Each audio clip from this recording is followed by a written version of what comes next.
तो बच्चों आज की कहानी है साधु और चूहा। चलिए आगे पढ़ते हैं। महिरोपियम नामक एक दक्षिणी शहर के पास भगवान शिव का मंदिर था।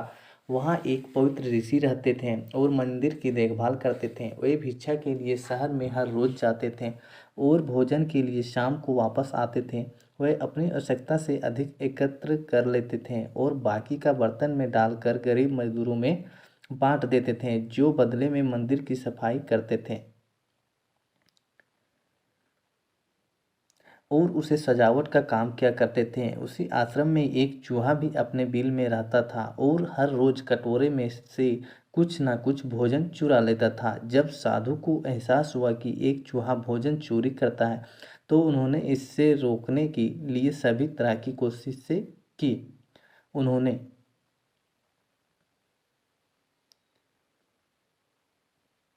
कटोरे को काफ़ी ऊंचाई पर रखा ताकि चूहा वहां तक पहुंच ना सके, और यहाँ तक कि एक छड़ी के साथ चूहे को मार भगाने की भी कोशिश की, लेकिन चूहा किसी भी तरह कटोरे तक पहुंचने का रास्ता ढूंढ लेता और कुछ भोजन चुरा लेता था।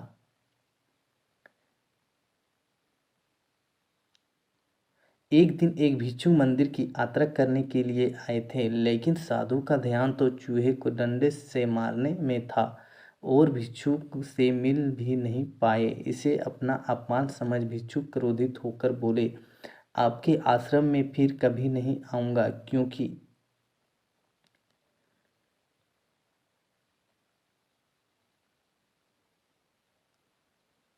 लगता है मुझसे बात करने के अलावा आपको अन्य काम ज़्यादा महत्वपूर्ण लग रहा है।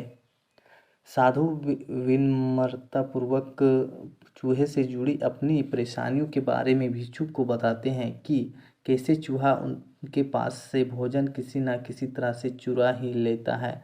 यह चूहा किसी भी बिल्ली या बंदर हो हरा सकता है। अगर बात मेरे कटोरे तक पहुंचने की हो तो मैंने हर कोशिशें की है, लेकिन वो हर बार किसी न किसी तरीके से भोजन चुरा ही लेता है। भिक्षु ने साधु की परेशानियों को समझा और सलाह दी। चूहे में इतनी शक्ति,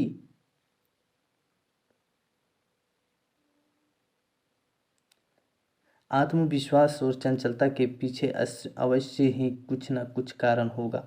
मुझे यकीन है कि इसने बहुत सारा भोजन जमा कर रखा होगा, और यही कारण है कि चूहा अपने आप को बड़ा महसूस करता है और इसी से उससे ऊंचा कूदने की शक्ति मिलती है।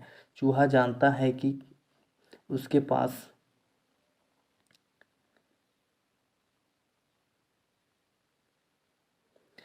कुछ खा खोने के लिए नहीं है, इसलिए वो डरता नहीं है। इस प्रकार साधु और भिक्षुक निष्कर्ष निकालते हैं कि अगर वे चूहे के बिल तक पहुंचने में सफल होते हैं तो वे चूहे के भोजन के भंडार तक पहुंचने में सक्षम हो जाएंगे।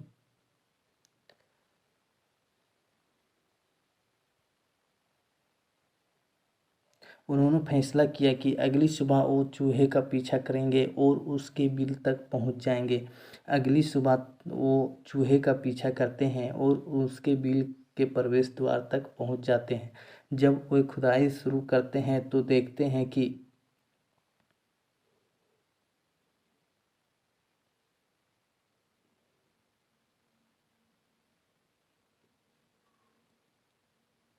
चूहे ने अनाज एक विशाल भंडार बना रखा है। फौरन ही साधु ने सारा चुराया गया भोजन एकत्र करके मंदिर में लिवा ले जाते हैं। अब वापस आने पर अपना सारा अनाज गायब देख चूहा बहुत दुखी हुआ और उससे इस बात से गहरा झटका लगा और उसने सारा आत्मविश्वास खो दिया।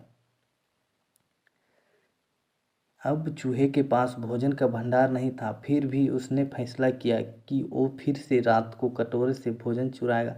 लेकिन जब उसने कटोरे तक पहुंचने की कोशिश की तब वह धड़ाम से नीचे गिर गया और उसे एक एहसास हुआ कि अब ना तो उसके